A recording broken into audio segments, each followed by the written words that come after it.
with, we'll cover the basics, namely principles of flight, which is how an aircraft responds in the sky, why it flies.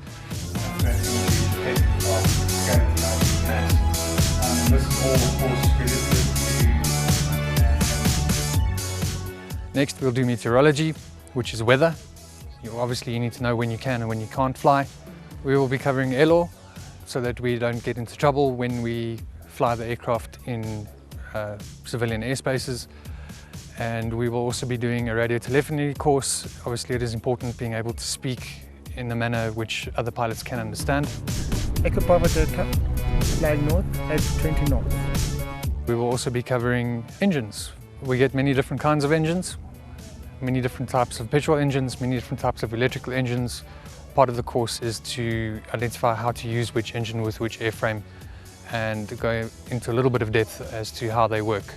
We will allow students to practice flying on simulators, which will show them the basics of flight training. Simulation training is where you take your radio handset and plug it into a computer.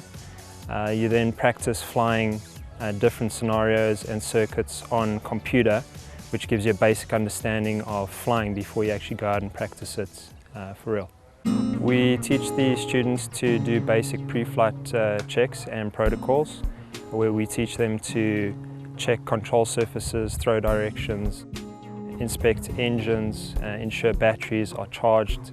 We show them basic protocols which students must follow each and every time before taking off, just to ensure the safety of all involved and the aircraft itself. Students will be required to complete a proficiency test where we ensure that they can in fact fly a UAV safely.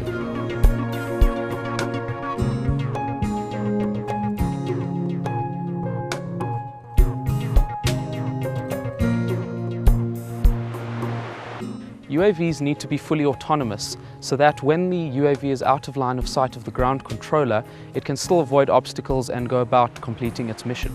The students are taught to interface with the autopilot software so that they can generate flight profiles that make use of the onboard GPS and magnetometers so that the aircraft can fulfill a completely autonomous mission.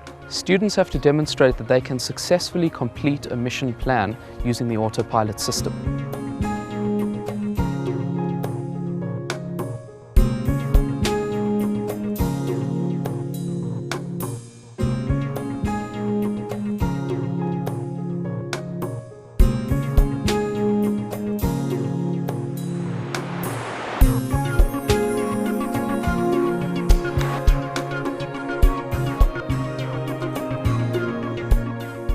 By the end of the course, the students will be fully competent in both the hardware and software aspects of the autopilot system. This includes the maintenance, the setup, and any fault finding that needs to be carried out on the system.